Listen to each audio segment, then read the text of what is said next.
আসসালামু আলাইকুম। আমি সকাই রান্নাঘর থেকে নাসরিন বলছি।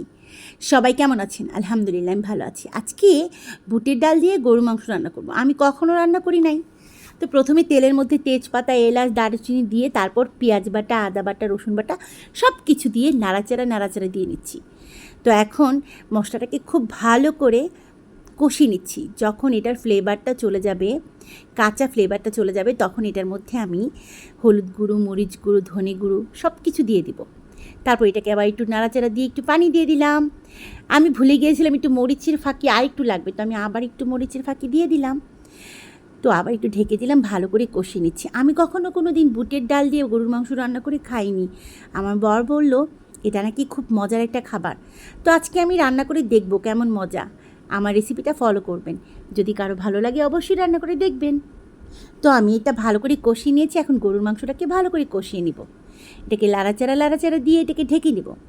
তো এই যে আমার মাংসটা ভালো করে কষে গেছে, এখন আমি বুটের ডালটা দিয়ে দেব। আচ্ছা, কেমন হবে বলেন তো বন্ধুরা? আমি কখনো খাইনি। তো এই যে আমি ভালো করে এটাকে সবগুলো বুটের ডাল দিয়ে এটাকে নাড়াচাড়া দিয়ে নেব। তো এই যে এটাকে দিয়ে দিচ্ছি। এখন এটাকে ভালো করে নাড়াচাড়া দিয়ে তারপর আবারও এটাকে আমি ঢেকে দিব, কারণ ঢেকে দিলে বুটটাও সিদ্ধ হবে, মাংসটাও সিদ্ধ হয়ে যাবে। ও, এই মাংসটা দিয়ে নাকি রুটি বানিয়ে খেলে খুব মজা হয়। তো আমি ভাবলাম আজকে বানাই, কালকে রুটি দিয়ে খাবো একটু। আজকেও খাবো, কালকেও খাবো। তো আজকে একটু দেখি কেমন হয়।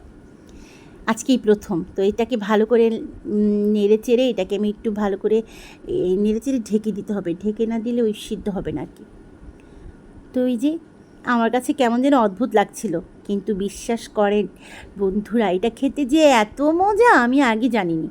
এখন আমি ভয়েস ওভার দিচ্ছি। আমার মনে হচ্ছে এখনই আমি আবার একটু খেয়ে নিই।